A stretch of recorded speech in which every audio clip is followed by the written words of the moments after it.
अस्सलाम वालेकुम। कैसे हैं आप सब? उम्मीद है आप सब खैरियत से होंगे और अल्लाह का शुक्र है हम भी बिल्कुल ठीक हैं। हमारे घर गेस्ट आए हुए हैं और हम जा रहे हैं सी व्यू पर। काफ़ी अरसे के बाद मैं जा रही हूँ, मतलब हम जा रहे हैं काफ़ी अरसे के बाद सी व्यू पर। ये हम पहुँच चुके हैं सी व्यू पर और ये मुझे काफ़ी डिफरेंट लग रहा है इस बार। यूँ लग रहा है जैसे कि समंदर काफ़ी पीछे की तरफ जा चुका है, क्योंकि बीच काफ़ी पैदल चल के ना फिर समंदर का पानी आता है और हवा के साथ रेत उड़ के आ रही है। इतना प्यारा सा लग रहा है ये व्यू। यूँ लग रहा है जैसे कि बर्फ़ के ऊपर जैसे फॉग बनती है ना, उस तरह सा ये फील हो रहा है, क्योंकि हवा बहुत तेज़ चल रही है और जो रेत है ना वो उड़ उड़ के आ रही है इस तरफ। ये देखिए इतना प्यारा सा लग रहा है ये नज़ारा। तो अब बस हम फिर आगे जा रहे थे और जैसे जैसे समंदर करीब आता जाता है एक्साइटमेंट बढ़ती जाती है। जो सी व्यू है इसकी जो रेत है ना, ये मुझे थोड़ी ग्रेश सी लगती है, थोड़ी ग्रे है। और जो हॉग्स वे पर अगर हम जाते हैं तो वहाँ की रेत डिफरेंट है, वो थोड़ी ऑरेंज या येलोविश इस तरह सी है। तो फ़र्क है इसमें। और मुख्तलिफ़ बीचेस जो है ना वो मुख्तलिफ़ हो सकते हैं। मुख्तलिफ़ कंट्रीज़ के जो बीच है वो भी अलग होते हैं और एक ही कंट्री के बीच भी अलग अलग मुख्तलिफ़ जगहों पर अलग अलग नज़र आ सकते हैं। और काफ़ी मज़े की हवाएं चल रही है और आहिस्ता आहिस्ता हम पानी के करीब होते जा रहे हैं और बस अभी पानी पहुंच जाएगा पैरों के करीब, क्योंकि काफ़ी दूर दूर तक लहरें आ रही हैं। ये देखिए पानी पहुंच गया और बच्चे तो इतने एक्साइटेड हो जाते हैं समंदर पे जाके। समंदर पे चाहे स्विमिंग पूल हो चाहे दरिया हो। अच्छा, इस वक्त जब पानी बैक साइड पे जा रहा होता है, जैसे कि पहले आगे की तरफ लहरें जाती है फिर वही पानी पीछे की तरफ आ रहा होता है, तो बड़ा सारा चकराने वाला लग रहा होता है और बच्चे काफ़ी एक्साइटेड हो जाते हैं। इन्हें फिर बार बार बोलना पड़ता है कि ज़्यादा आगे नहीं जाओ, ज़्यादा गहरे पानी में नहीं जाओ, लेकिन उन्हें फिर समझ ही नहीं आता, बार बार बोलना पड़ता है उन्हें। और ये जा रहा है हेलीकॉप्टर। अच्छा, हेलीकॉप्टर जब हम छोटे थे ना तो हम इसको भी देख के बड़े एक्साइटेड हो जाते थे। अगर रूम में होते थे, दूर से अगर आवाज़ आती थी ना हेलीकॉप्टर की, तो हम दौड़ के बाहर जाते थे और हेलीकॉप्टर को देखते थे, दूसरे बच्चों को भी बुलाते थे कि हेलीकॉप्टर आ गया। तो पता नहीं क्यों ये एक्साइटमेंट होती थी, यूँ लगता जैसे पता नहीं कोई स्पेस शिप आ गया या क्या आ गया, इतने हम एक्साइटेड हो जाते थे। और वो आदत अभी भी है, जब भी हेलीकॉप्टर आता है तो देखते ज़रूर हैं कि हेलीकॉप्टर आ गया। और यकीनन आप लोगों ने भी ऐसे किया होगा। और ये देखिए लहरें इस कदर तेज़, जैसे जैसे शाम होती जाती है ना लहरों में शिद्दत आती जाती है। और कुछ लोग इतने आगे जा चुके होते हैं, शायद ये बहुत बार बार आते हैं समंदर में, उन्हें थोड़ी आदत हो चुकी हुई है, तो काफ़ी गहरे पानी में वो स्विमिंग कर रहे होते हैं।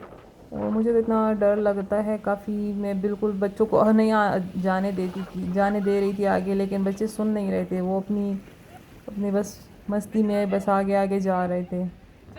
लेकिन काफ़ी एहतियात करनी चाहिए, क्योंकि यूँ लगता है जैसे कि लहरें तो बस हल्की हल्की सी लहरें हैं, कोई मसला नहीं है, लेकिन एकदम से इतनी बड़ी लहर आ जाती है फिर उसमें खुद को कंट्रोल करना काफ़ी मुश्किल हो जाता है। जिन्हें स्विमिंग आती है तो चलो उनके लिए तो मसला नहीं, लेकिन जिन्हें नहीं आती स्विमिंग तो फिर एहतियात खैर हर हाल में लाजमी करनी चाहिए। ये ज़रा सी बेहतियाती से काफ़ी बड़ा हादसा हो सकता है, तो कोशिश करनी चाहिए कि बंदा एहतियात करे, बहुत आगे ना जाए। और बच्चों ने तो खूब इंजॉय किया। और पानी जो है तो यहाँ का इतना ठंडा नहीं था, जैसे कि हमारे गांव में दरिया बहता है, दरिया सिंध जो है, रिवर इंडस, तो उसका पानी काफ़ी ठंडा होता है। गर्मियों में जब उसमें लोग नहाते हैं तो वो कांपने लग जाते, इतना ठंड बंदे को महसूस होने लग जाती है। अब ये पानी बैक साइड पे जा रहा होता है, ये काफ़ी सर चकराने वाला होता है, क्योंकि वहाँ सामने से लहरें आ रही होती हैं और ये वाला जो पानी है तो ये बैक साइड पे जा रहा होता है, तो बंदा देख के ना थोड़ा वो हो जाता है कि ये क्या हो रहा है। तो समंदर का जो पानी है ना ये इतना ठंडा नहीं है, बल्कि नॉर्मल टेम्परेचर का पानी था। और जो रिवर इंडस है उसका पानी जो काफ़ी ठंडा, मेरे ख्याल में शायद इस वजह से है क्योंकि उसमें जो पानी आता है वो तो मीठा पानी होता है, और जो बर्फ़ होती है पहाड़ों पे वो भी पिघल के उसमें शामिल होती है, तो शायद इस वजह से वो काफ़ी ठंडा होता है। और ये जो ना हमें थोड़ा गर्म गर्म लगता है ये समंदर वाला पानी। और एक डॉगी आया हुआ था और उसको ऐसे स्विमिंग आ रही थी, काफ़ी गहरे पानी में गया हुआ था और इतने मज़े से वो उसमें स्विम कर रहा था। हम देख के परेशान हो गए थे कि ये डूब ही ना जाए, लेकिन वो मज़े से स्विमिंग कर रहा था उसमें। शायद नेचुरली आता है डॉगों को स्विम, डॉगीज़ को डॉग बस वो हो जाता है, वर्ड कभी कभी कभी इधर उधर हो जाते हैं, तो उसके लिए सॉरी। अब मैं दोबारा से ना वॉइस ओवर नहीं कर सकती। तो मैं कह रही थी कि जो डॉगीज़ हैं ना, शायद इन्हें नेचुरली स्विमिंग आती है, बल्कि काफ़ी सारे एनिमल्स ऐसे हैं जो स्विम कर सकते हैं आराम से इजीली। और कुछ लोग भी काफ़ी आगे जा, मतलब शायद ये बहुत कई बार आते हैं यहाँ पर, इन्हें आदत पड़ चुकी हुई है, तो काफ़ी गहरे पानी में जाके वो मज़े से स्विमिंग कर रहे थे। हाँ, लेकिन मुझे तो बहुत डर लग रहा था काफ़ी। मैं बच्चों को रोक रही थी बार बार कि नहीं आगे नहीं जाओ, आगे नहीं जाओ बहुत।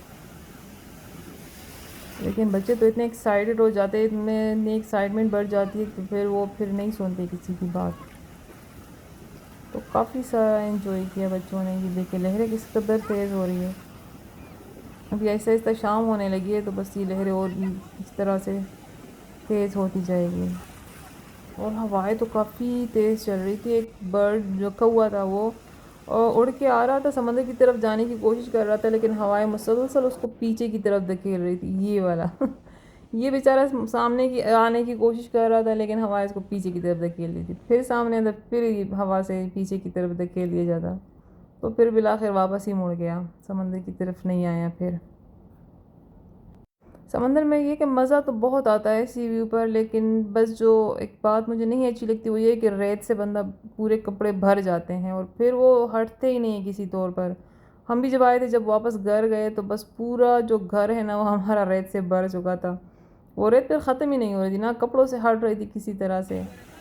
तो कपड़े तो हम आके ना, कपड़े जैसे रस्सी पे डाल के हमने कि चलो सूख जाएंगे तो रेत थोड़ी सी उतर जाएगी इसकी। तो पहले पहले हमने इस तरह से उनको सुखाया, फिर उसको अच्छी तरह से झाड़ा कपड़ों को, और फिर जो है ना उसको पानी में भिगो के कंगाला, और कंगालने के बाद फिर मशीन में हमने डाला और उसको अच्छे से धोया। तो हमें लग रहा था कि बस रेत निकल गई होगी, लेकिन जब फिर कंगाल के जब ड्राई करने के लिए रस्सी पे डाला और देखा, तो फिर भी उन पर जो रेत है ना वो चिपकी हुई थी। तो बस ये बात बड़ी वो है कि फिर रेत जो है ना कपड़ों से हटती नहीं है। और अगर कपड़ों में तरपाई हुई है दामन पे या पांचों पे, तो फिर तो बस वो तो सारे रेत से भर जाने हैं। हमने तो फिर सारी जो तरपाई है वो खोल के ना, सारी जो रेत है वो उसमें से निकाल ली, क्योंकि वो इतनी बहुत ज़्यादा, काफ़ी ज़्यादा उसमें रेत भर चुकी थी। तो जब भी समंदर पे जाए तो फिर इस तरह के कपड़े पहने कि उसमें तरपाई ना हुई हो, सिलाई हुई हो, तो उसमें भी रेत चली जाती है, लेकिन फिर भी थोड़ी कम होती है। लेकिन जो तरपाई है तो उसमें तो काफ़ी ज़्यादा रेत भर जाती है, जो पॉकेट्स होते हैं वो भी रेत से भर जाते हैं। तो बस ये वाली बात मुझे थोड़ी इसकी वो लगती है। और यहाँ से तो फिर हम होटल गए थे, वही रेत में सारे कपड़े भरे हुए थे सबके, लेकिन उसी हालत में हम फिर रात को फिर हम होटल गए, फिर वहाँ पर खाना वाना खाया और फिर वापस आ गए। तो खैर कहते हैं ना, कुछ पाने के लिए कुछ खोना पड़ता है। तो इतनी जो इन्जॉयमेंट के लिए और इतना फ़न के लिए फिर रेत को बंदा बर्दाश्त कर ही लेता है, वो कोई मसला नहीं। तो जो भी कराची आते हैं और तो फिर लाजमी वो तो सी व्यू पर लाजमी जाते हैं, क्योंकि यही कराची की जो एक पहचान है, सी व्यू। तो लाजमी अगर आप आना हो कराची तो लाजमी आइए और इसको आप भी इंजॉय कीजिएगा। बस फिर हम वापस गए शाम के वक्त। इस वक्त जो है तो सूरज डूब चुका था और फिर हम गए वापस अपने घर। पहले होटल गए थे, फिर वहाँ से घर की तरफ गए थे। तो बस ये थी आज की वीडियो। अगर अच्छी लगे तो लाइक करें, शेयर करें और मेरे चैनल को सब्सक्राइब करें और बेल आइकन को भी प्रेस करें, ताकि आने वाली वीडियो की नोटिफिकेशन आपको मिल सके। और जो होटल वाली वीडियो है जब हम गए थे, तो फिर वो नेक्स्ट अगली बार मैं शेयर करूँगी, क्योंकि अभी काफ़ी वीडियो लंबी हो जाएगी। तो बस आज की वीडियो यही तक थी। अल्लाह हाफिज़।